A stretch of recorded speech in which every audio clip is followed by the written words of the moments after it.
So how I got started in music was my mom was really, really heavy on me playing piano from like the age of 4, I'm pretty sure, when I got put into music classes. And as I started doing them, they were really fun. And obviously, like I had a local teacher because I'm from Winnipeg in Canada. You guys know where Canada is? You guys know where Winnipeg is? Does anybody know where Winnipeg is? Who said that? Oh, hi, thank you, Tori. Yeah, Winnipeg is, it's kind of like this small area. I think the city's got like 1 million people, and I lived outside of the city. Like my parents, we were outside of the city, and it was kind of interesting trying to get into electronic music because my parents didn't really like have that much of a music background. Like my mom wanted me to go into piano, and she literally forced me into piano. There was a point after doing it for 5 or 6 years, it was probably 10 or 11, and my brother and I were both in similar classes, and my dad was like, why are you still forcing them to do this if they don't want to do this? And we were like, no, we hate practicing. We hate being regimented and continuously doing it. And obviously, I thank her now, and my dad as well, for making us go through that. But I hated it when I went through it because the practice schedule was 45 minutes, 5 times a week, every week, and it never stopped. Like there was no break. And just consistently doing those and like leading up into going to recitals with all the other kids that my teacher taught, which were obviously, looking back on it, fantastic. But at the time, you're like 10 years old, you're just worried about hanging out with your friends or playing video games or anything else related to life. So it kind of sucked. But after I realized now that it helped so much, I would have never changed anything. Yeah, so same thing in discovering electronic music in the festivals. I really took a liking to playing piano, but going through and playing like a sonata or any other type of the classical stuff, or even before I started getting into jazz piano, I would consistently play what was on the sheet. And I never understood that, there's probably a person behind all this music. Somebody wrote this. And so eventually, on just like happy accidents, I would play like the wrong note in the middle of, a Bach piece or something. And it sounded cool. It wasn't right, but it sounded great. And I was like, oh, well, I'm just going to keep playing that because that sounds really cool. And then I would go to the lesson the next week, and my teacher would be like, oh, well, you keep playing the wrong note. You have to stop doing that. And I'm telling her, well, no, this sounds really cool. Like, let me play this. And she's like, well, that's not what's on the sheet. You have to play what's on the sheet. And eventually, year or two after that, and continuously going through, I was realizing that, oh, well, somebody wrote this, and it sounds cool, and that's the way it's supposed to be played. But if I play it this way, it sounds better to me, and I like that. So maybe I can write something similar, or just music in general, on the piano, just as simple as playing around and playing whatever I felt like. And that was kind of when I realized, oh, like, it's not just the people that lay out music for you that are the only ones that can do music. It's not like after Bach, there was nobody else and music just kind of stopped. And then, realizing that music's on the radio, listening to whatever I could, started realizing that, oh, well, maybe I can make music. And it was kind of just the simple ideology that, anybody can do it, so why can't I do it as well? And then going back to the Winnipeg thing as well, it was very difficult trying to find other people that were into electronic music. I think the earliest thing that I can remember listening to, like from finding my own music taste other than from video games, like I used to play a lot of SSX on tour, which is just had a really, really good soundtrack for me. And I, even to this day, whenever I go skiing or snowboarding, I like literally have a playlist on my Spotify that is just the songs from that game. So I'll like rotate it and keep headphones in while I'm there so that I can feel like if I'm not skiing without it, it doesn't feel like I'm skiing, or it doesn't feel like it's real. Like I have to have the music to accompany it to be like, oh yeah, this is the same feeling that I used to have. But electronic music, at least in my like little sheltered version of life, was not present. Like there was no electronic music. It was just kind of like my dad listened, I'm gonna end up roasting my dad, but he listened to the same like 50 to 60 songs all of my childhood. And like, I ended up liking a bunch of Shania Twain at one point too when I was like 8, and that was one of my favorite songs. Can't remember which, but they had their music, but they would never really incorporate it. It was more just like, oh, the music that you know is what you're playing on the piano, and that's it. So eventually, as I started playing video games, if you guys can remember what LimeWire is, Either that or it shows my age. And downloading the same, what was it? Every third download, you'd get that speech. I can't remember who it's from. I don't know anything about, or not much about American history, but there was definitely like every third file would be corrupt, or you'd have to go through something else. But I just started like digging into music myself. I remember in 8th grade, I was listening to Dr. Dre's The Chronic 2001. I believe that's the album, and I just listened to that on repeat while my friends are listening to God knows what else. Like I don't even know what they were listening to at the time. But through that, I just started finding my own niche version of like, oh, this sounds really cool, I'm gonna keep listening to it. Or, oh, this sounds really cool, and my friend showed me, but I don't really like it, but at least I've got like a little bit of introduction to music, because everything that was on the radio, even today still, like I don't know if it's like Canadian thing to still play Carly Rae Jepsen's Call Me Maybe, but they still do. Like probably once a day, unironically.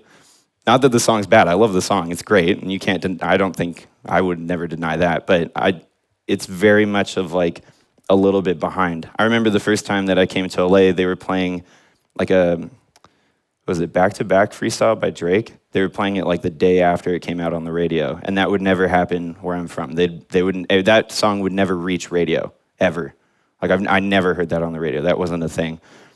But eventually, in this giant weird way of finding music through like YouTube videos where I found The Funeral by Band of Horses or Walking on a Dream by Empire of the Sun, I would just start finding these songs from random places. I'm like, oh, this is really, really cool. I'm gonna remember this, keep listening to it. And then eventually that led to finding an Ultra live stream in 2012, I think it was 2013.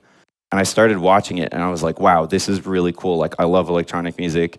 Dove into Skrillex, dove into all these other artists, and realized through watching these festivals consistently, like Coachella or Ultra, or I don't think Tomorrowland or Tomorrow World were streamed, but as I was watching those, I'm like, wow, these festivals have thousands or tens of thousands or hundreds of thousands of people going nuts to all this music that I listen to in my spare time. And none of my friends listen to this stuff, but people from all around the world travel to these festivals to listen to this type of music.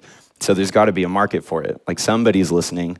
And even though it was, maybe in the US, because I wasn't there yet, maybe it was fairly popular for you guys growing up. I'm not entirely sure. But for back home, it was not a thing.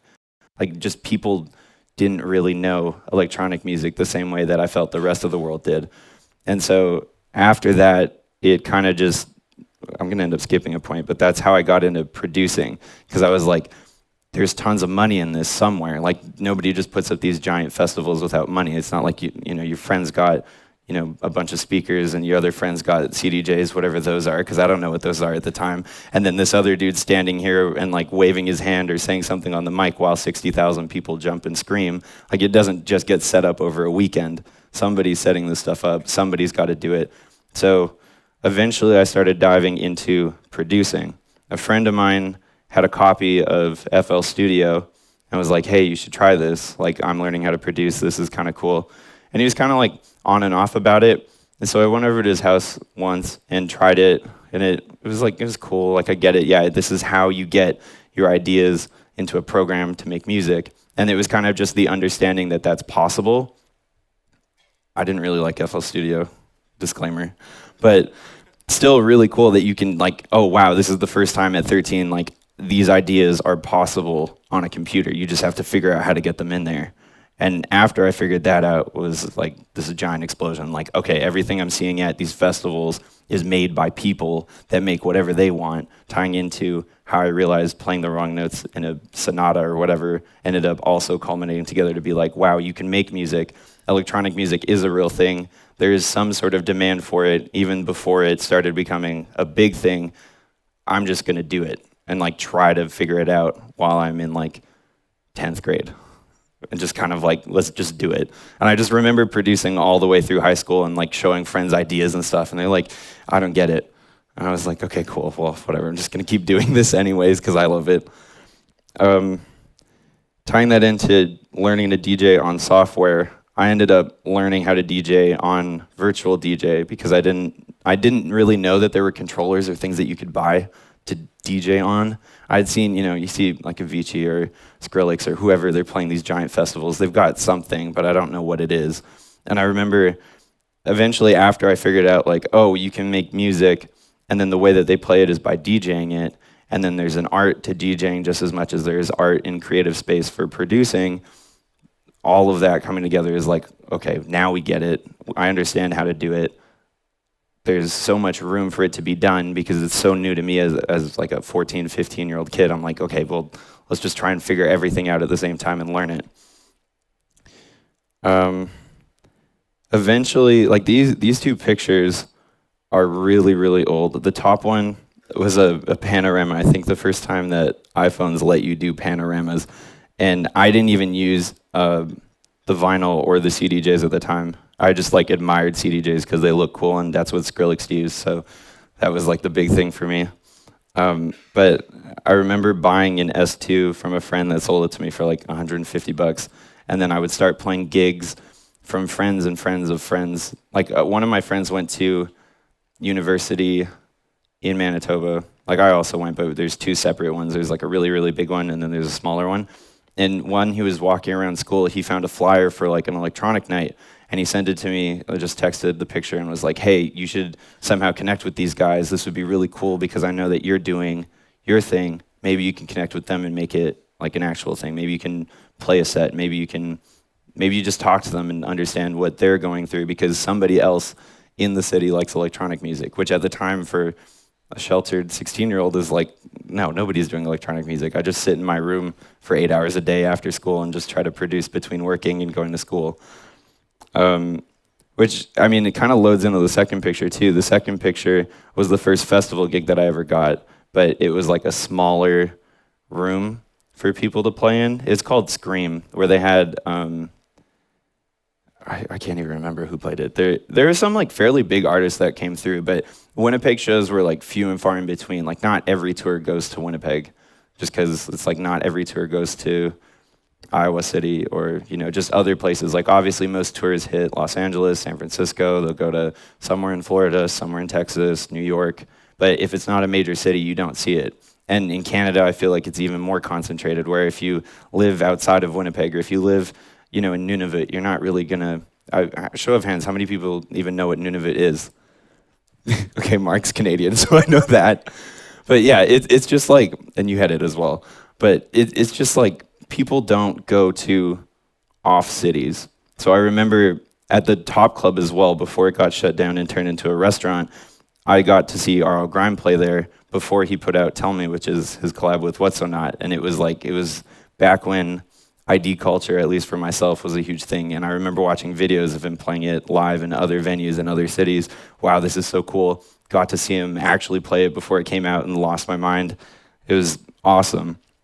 But in somehow tying this back, I'm sorry, I'm gonna do this quite a bit. I go on tangents and then remember what I was talking about before and then connect it back. It's really bad, but hopefully I'll minimize that.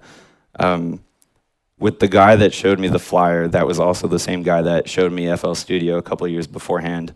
And I ended up having to go to like an audition and meet the guys that made the poster that were holding the night. And they kind of, like, it wasn't really an audition. I thought I had to go DJ in front of them and show them my skills, but we just ended up talking for like 45 minutes. And they're like, yeah, cool, you can play. I'm like, all right, cool. So we played this night that they had set up. It was just it was like a biker bar and the downstairs of a hotel, and I invited like 6 or 7 friends at 10:30 to watch me play for an hour, and it was kind of like this, except there were only 7 of them, and if I was DJing here, they just kind of pulled chairs up in a giant semicircle and just watched, and I just kind of like, I'm like bobbing my head out, like I love what I do, and then I'm looking at my friends, and they're like, they're just here to support me, they don't care, but they like, and then, eventually they would come up because they're the only people sitting there too. They'd like shake my hand, hug me, and be like, yeah, I gotta go. I'm like, okay, cool. So everybody had left by, 20 minutes left in my set.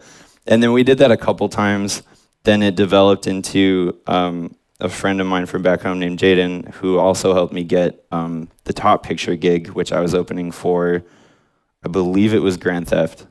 And then also helped me with the Bottom Picture, which was playing Scream, which was like an opening slot on the main stage at a old Wheelies, which is like a roller skating arena that they turned into a rave, which was really, really fun.